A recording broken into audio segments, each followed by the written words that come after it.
Hello, hello. Welcome to today's episode of the Black Girl Ooh. Newscast. It is October 31st, Halloween, and we decided to have some fun with it, mostly because we don't have any major hard news stories Yeah, today. right. We want to be more serious in those Yes. situations. Yeah. Exactly. We debated it, but we're like, let's have fun with it. So I am Cindy Fisher, and I am publisher. I'm Todd Prater. I'm a reporter. Yep, and he's in Dallas When I'm County, alive. Ringo County, and we have this fun background that we're going to have fun with in our little skeleton today. Yeah, I got my little buddy over here. He's working on a computer for me. Yeah. It's hard to find good help these days. It is. You got to dig them up from somewhere. That's excellent. Awesome. Yeah. We're going to have a lot of fun today. That was good. Yeah, so we actually went to the Monster March yesterday and used some video that was super fun of downtown Selma, which is where our headquarters is in our office. And we gave out actually all of our candy and ran out of candy. We cannot believe how many awesome kids were there. Oh, man, I tell you. It was a really beautiful day and we had so much fun. Actually, my dog Toby was with me and he was an alien. Yeah, we have video of that all coming up too. Yes, you see that coming up real soon. I always like to say that all the stories that we talk about in our newscast come from blackbeltnewsnetwork.com. We are covering 6 counties in the Black Belt here for you guys because we know it's hard to get good local news. And we do so many fun stories as well as very informative. We are covering your council meetings. We are at your a lot of these meetings we call and check if we have not made those meetings. There are a lot in our community. We foresee that we will be a key primary resource in the Black Belt as the years to come. Note that you can get our daily newsletter and email every day. All of our content is free, so this doesn't cost you anything. There is no paywall that's going to stop you from reading our stories. We think everyone should have access to the news in the Black Belt.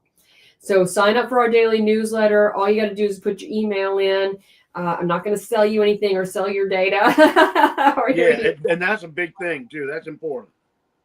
And you can send your information. If you've got something we don't know about or we can't make, send your information to news@blackbeltnewsnetwork.com and we will share it with the community because that's what we are as a community resource. Right. And we're actually going to talk about that and some of the resources that we have for you guys so that we can help you when you're in need or just want some more information. You can help us too. Yeah. You can help us by sending us ideas or stories and story ideas for us to follow up on. So help us out and we can be in the community in places that we aren't there, so we don't know what's going on in your neighborhood. But you can let us know. We also take donations. This is how we're going to do our news and provide news is by asking the community for support. Donate to us, please. blackbeltnewsnetwork.com in the top right-hand corner. It's a red button that says donate now. And even $10 a month makes a difference on how we are going to bring this news to you and free for everyone. Donate or I will bite your neck. Scary. All right. So one of the most talked about stories of the week, really the last 2 weeks, has been the SNAP benefits ending because of the government shutdown. We've had a lot of comments and questions about where to go to get food assistance in the Black Belt. Mm-hmm. I actually have been in communication with the Black Belt Community Foundation that has a website for donations and also that they're collecting all the different places that you can go to get food resources. I talked to Ryan Johnson at the Selma Area Food Bank, and this was Monday, he had this to say. Hey everybody, this is Ryan from the Selma Area Food Bank. Give you a USDA update on the SNAP benefits issue related to the government shutdown. Per USDA announcement this morning, the USDA is going to not put any new funds on the EBT cards as of November 1st, so there will be no new funding there. But any existing balances will be allowed to be used. So if you have an existing balance, use that balance. But please know that when that balance is used up, it is going to be used up until the government shutdown is resolved. As far as the WIC program that's out there, WIC is being funded indefinitely, so there's good news there. No stoppage in sight on that one. When it comes to the CSFP or senior boxes, we do here at Selma Area Food Bank have November's food in stock. So November's deliveries and pickups will go on as scheduled. And as far as we know currently, all that food has already been purchased, and we hope it's good through the end of the year. So just keep checking our Facebook page at Selma Area Food Bank. You can look at our website, selmaareafoodbank.com, and we'll do our best to relay any helpful information regarding the government shutdown and USDA announcements this time. You hear that tape in the background because I'm the president of Rotary in Selma. We were there to volunteer and make boxes for that senior commodity box giveaway day that's coming up. We make 400 boxes. And wow, that's a lot. I know, it's pretty great. So that they have the boxes to put it in. So that is really great information. Selma Area Food Bank actually gives a lot of the food throughout the Black Belt. So that is why it's important to hear him. Now, Montgomery has released information yesterday that they are offering a number of alternatives. This is in a story on blackbeltnewsnetwork.com right now. They put resources. The heart of Alabama Food Bank is kind of the granddaddy food bank that Selma Area Food Banks gets a lot of its food from. Hands on River Region is an organization they suggest that you go to. Why Hunger, which if you call and text your zip code, they will let you know for nearby food programs. And I want to share my screen because we have a food giveaway page on our calendar. And I created this in the spring because I wanted us to be able to be a resource to the community. I'm gonna have to move my little my little skeleton. He's just so I like the little skeleton. I know, but he's in the way of my screen. Where is he? There he is. Okay, so what you do is you just go to this button that says Service Events, and that is where you'll find. For instance, this is the pop-up wellness event. This is a food pantry, Miller's Children's Food Pantry. Now that's Selma. You can also go see, I have 25 miles from Selma. If you go to a 100-mile radius, you'll see one in Uniontown, Choice, Dixon Mills, the Hope Central Food Pantry. Yep, Demopolis has one on Wednesday, early on every Wednesday morning. I think it's every Wednesday, or maybe it's one a month. Anyway, this is so helpful to have. We have put all these in here. There's one in Sardis. Prattville comes up. Choice has theirs a lot. Yeah, I think it is every Wednesday. So anyway, go see what you need. And if we're missing one, Yellow Bluff has theirs coming up. That's, the Pine Hill area in Wilcox County. I've actually helped that one. It was so fun. And you might even get cupcakes and cookies and stuff because it comes from Publix. A lot of it comes from Publix. Yum stuff. Okay, so we have a calendar as well. Those are some really great resources so that you not have to go hungry in this next month. We do know we will continue reporting on this as we know of other giveaways that are near you. And you can always check out, blackbeltnewsnetwork.com at all times, see what's new on there. Yeah. This was a big story for us this week. Vaiden Airport in Perry County. Yes. ALDOT has actually shut them down for now. Tell us about that. Well, what has happened, and there is an interview with Donald Bennett, who is the president of the Airport Authority, Perry County Airport and Industrial Authority. It's online at Black Belt News Network. But Vaiden Field Airport has been inspected by Alabama Department of Transportation, and a number of safety concerns have arisen. One of them, there's no fence, no security. You see those donuts where somebody was doing, those are fuel tanks back there. If that car had gone out of control to hit those fuel tanks, could have been dangerous. So somebody has been, I mean, that's vandalism. There's another group of donuts right there close to the hangar. So Aldot has suspended the license because of that. Somebody had set fires down at the end of the runway. There's actually some burnt woods that was kicked off of the tarmac, is off into the field right there, right on the edge of the asphalt. The other problem they had was this cable that goes from that light, wraps around another light, and then it's been stretched by somebody completely across the taxiway, which obviously is an obstruction for any aircraft that may need to use that taxiway. These and the trees that are along the runway and at the end of the runway, there's a certain footage that trees are allowed to be, and they need to be further away from the field. I don't remember exactly how many feet, but the trees at Vaiden Airfield right now are too close to the runway to be safe. These and a number of other issues have prompted Aldot to pull the license.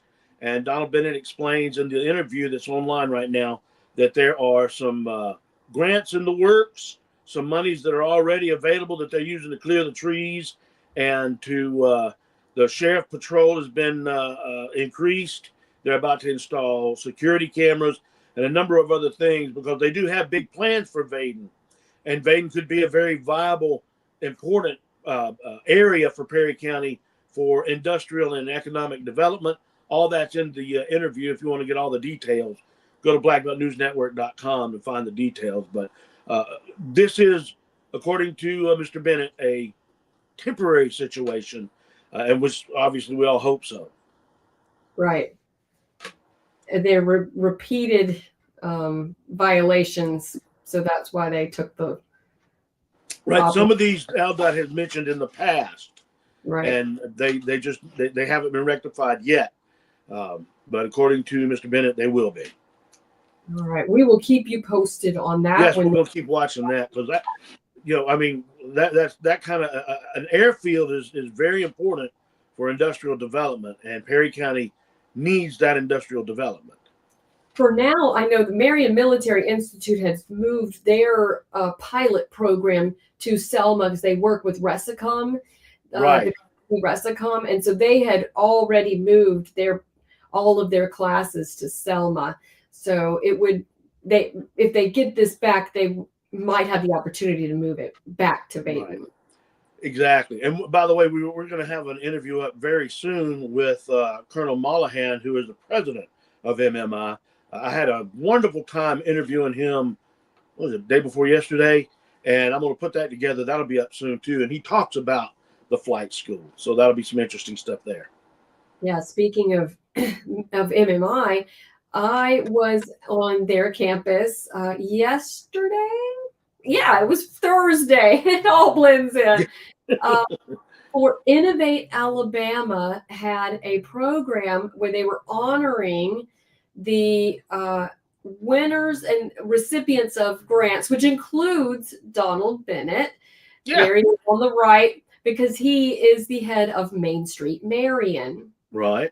You see Robert Stewart was there. That's Amifa Butler in the middle. That's Amifa right there speaking. She is choice in Uniontown, which is one of those options for food giveaways, by the way. And they, at the MMI campus, announced, awarded, and this is 13 awardees in the Black Belt and West Alabama region that received funding through Innovate Alabama Network, which is a specific program of grants. That's Colonel Mollahan right there talking about what great stuff they have and the innovative things they're working to do. And this is a room full of innovators throughout West Alabama. It includes Tuscaloosa, but most of it is Thomasville. Whitehall received funds. Let's see, Selma, Marion, a lot of folks from our Black Belt region, and they have received it for a lot of recreation is one of them. Oops, there we go. And different projects. The hub, Harris Technology Hub in Marion, is one of the focuses of this trip. And they actually boarded a bus and took a trip to Harris Technology, which is a hub that is similar to some others they're doing around the country that serves as like a training for technology related things. Right. We've done, Todd, you've done several stories on it, and we're there Yeah. for the opening. Matter of fact, that's where I interviewed Donald Bennett about the airport, was in the technology hub. Yeah, it's very popular. They're having tailgate parties on Saturdays. Yes. They open it up and make it available. They have food and And they'll watch the games. Yeah. Yep. It'd be fun. We're hoping to talk to them as we become a nonprofit. They will be offering, Innovate Alabama will be offering rural grants in the spring. Yeah. Nonprofits, education, so like universities, colleges, and municipalities. So we heard some projects that several municipalities are doing that's really exciting. So I wanted to share about that I was at yesterday, or maybe it was Wednesday. It is all blending in. It's been a long week, a lot of stuff. I swear it was Thursday before Monster. Yeah. We're going to talk about that. All right, now I'm going to switch over to GWC Homes, where they have elected a ceremonial mayor.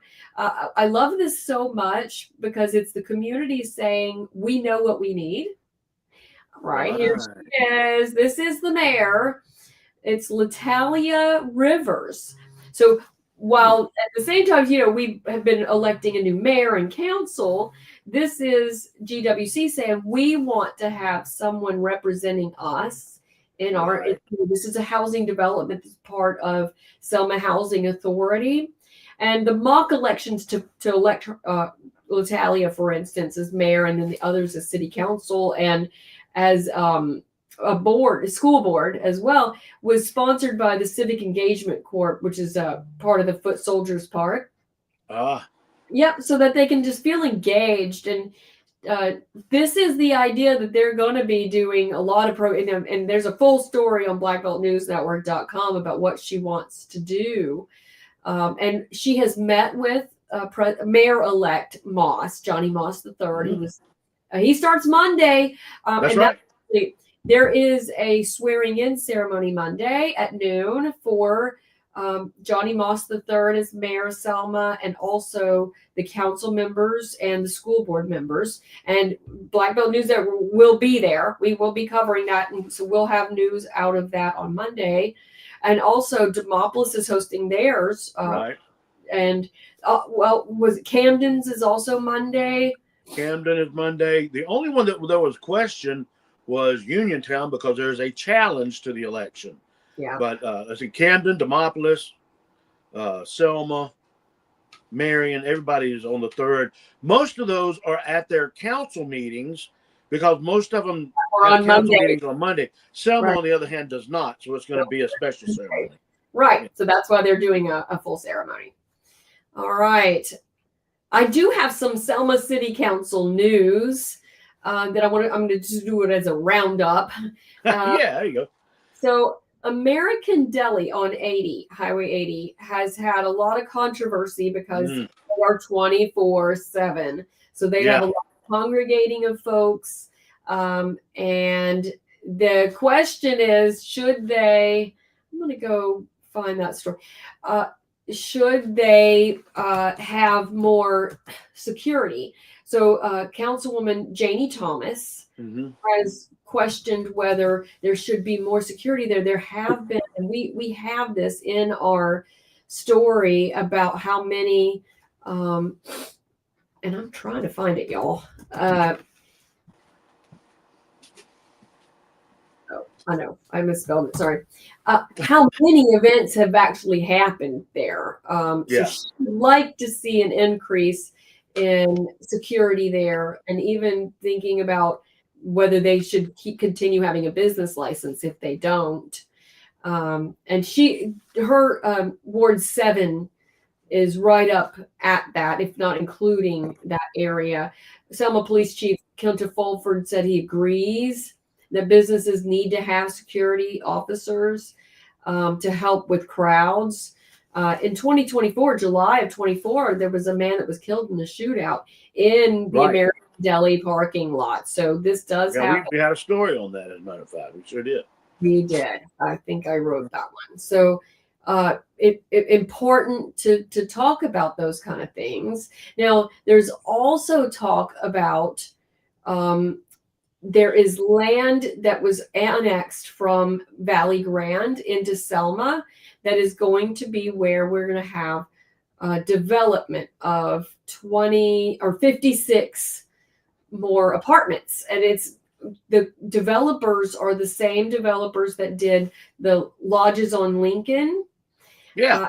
They are, they are wanting to do another development, but it's on Citizens Parkway, so it had to get annexed in, and that got approved. And then there's also the Selma Waterworks and Sewer Board has received a loan of about $5 million from ADEM, so Alabama Department of Environmental Management. And this is to upgrade the Valley Creek wastewater treatment plant and the pump stations. So this was announced about 2 weeks ago that they're going to get a loan from the Clean Water State Revolving Fund to help replace the parts that will make it work better. So a lot going on in the city of Selma, even as they change over their administration. Yeah. Good deal. All right, now it's time for the Black Belt Roundup. Roundup. And okay, so this time, see, I always like to do the little applause thing. I wasn't. I know. Okay, we have a lot to talk about in the roundup. Oh, we do. I mean, yeah. Once you get us started with the Monster March. Oh, the Monster March. Look, I love to watch the band. Look at this. Wow. I remember when I used to be able to do that. Vaguely remember. But it was so much fun, Cindy. Both of us were there. We had so much fun giving the candy out to the kids. Of course, the whole thing started with the band. This is over there by City Hall. And the kids already lining up to get some candy. And I'll tell you what, I'm glad I wasn't. Glad my kids weren't. Those mamas and daddies. There's us. There's our office and the county commission right next to us, giving out all kind of. Matter of fact, my little cup I'm drinking my coffee from came from that yesterday. But look at the line of children and the cute little costumes and how precious are they and how much fun we had. And look at the Vivian Rogers on the left there jamming to the band. I have to admit, that right there was my favorite. Little Wednesday Addams. She was one of the costume contest winners. Yes, and look how precious that child is. I love that. And look at there. There's my other favorite costume. I know. Another alien. Yeah, that was so cool. Now, of course, we didn't get any video of your little Toby dog and his alien costume. That's all right. But that was so cute. But you found another alien to hold on to while you were there, though. That was fun. I did. It was so much fun. And like you said a minute ago, we gave out we had more candy this year than we did last year. A big old bucket and then some extra. Gave it all out. Yep. But there's a lot of happy kids. The parents maybe not so much, but kids were happy. All right, tell us about the Wild Game Cook-Off. That also happened last night. Oh, man. Yeah, last night we went to the Wild Game Cook-Off. And, of course, this is done by the Alabama Wildlife Federation.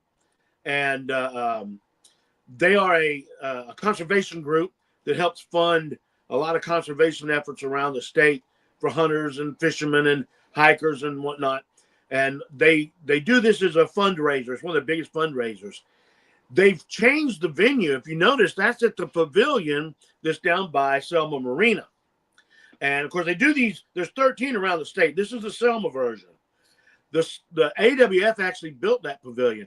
One of the fun, that's the TW Dream Team. They had the greatest costumes. You see there's the Bandit, Buford T. Justice in the background. You see Big Enos. So there's Big Enos. Oh. I don't think we got Little Enos. But interestingly, the Hoggles brought out their Bandit Trans Am, so they had the greatest decorations. The overall winners were the Hancock Barbecue. Hancock Barbecue will now represent Selma in over in the state championship at the Lanark in Millbrook, Alabama. That's great. Which is in August. So congratulations to Yeah. the Hancock barbecue team. They had a turkey pot roast, which was to die for. I'm gonna tell you something. This year was really superior. The food this year was better than it's been in a while. The TW Dream team had some, I think it was some catfish, and then they also had these little sliders that were like deer with a little bit of spicy. There was some fried cat, a couple of different catfish dishes that were to die for. It was just really some good food this year. And we all ate too much, but had a good time doing it. Sounds and great. I want to thank Davis Henry of Henry Brick. He's the one that's leading it up now. You know, Tim Wood is heading up to AWF now, and Davis has taken over running the Selma Wild Game Cook-Off, and he's doing a great job of it. I mean, I guess there was about 15 teams. I'm going to get all the details from him. He was worn out by the end of it last night, so I'm supposed to talk to him today or maybe even Monday, and we're going to have a whole story on all the details of all the winners coming up on the blackbeltnewsnetwork.com. Because there was also, and this was last week, the Alabama River Chili Cook-Off. Yeah. That was a lot of fun. I didn't get to go, but it's always been a lot of fun. This is done by the Black Belt Benefit Group. And, of course, a lot of the folks around town, a lot of sponsors from around town, Selma Area Food Bank, which we were talking about earlier, Henry Brick, once again, Vaughn Regional Medical, Children's Dentistry, First Cahaba Bank, Peak Insurance. A lot of folks get together and sponsor this and put it together. Bunches of different chilies. It always surprises me how many different types of chili that you can have. The winners were Most Spirited was Southern Care, New Beacon Hospice. Third place was Primary Health Solutions. Second place was Reliable Chevrolet GMC. The fan favorite was First Cahaba, and the best chili was Bush Hog. So thanks to Clay Carmichael for sending us all that information, because I didn't get to go this year, and I don't think you were able to go either this year, were you? We've had I hate missing something like that because I like the food. Yeah, we just can't make it to everything. Yeah, I know. We tried. There is an event this weekend that is the Photographic Nights, and here is a message from one of the founders about that coming up. Good morning, friends. Here I am. I am Stefan Kosman. I'm a photographer and also one of the two founders of the Photographic Nights of Selma with Miss Joanne Bland. We are inviting you to come to the festival this weekend on Friday and Saturday. It's a partnership with Food Soldier Park and Arts Revive.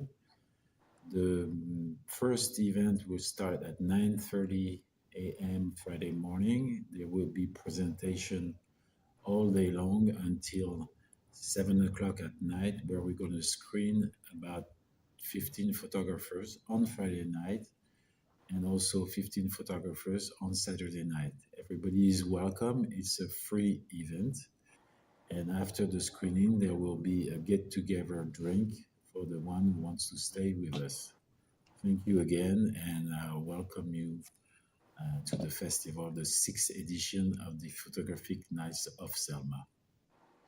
Yeah, so Cool. That's coming up this weekend too. I know that Yeah.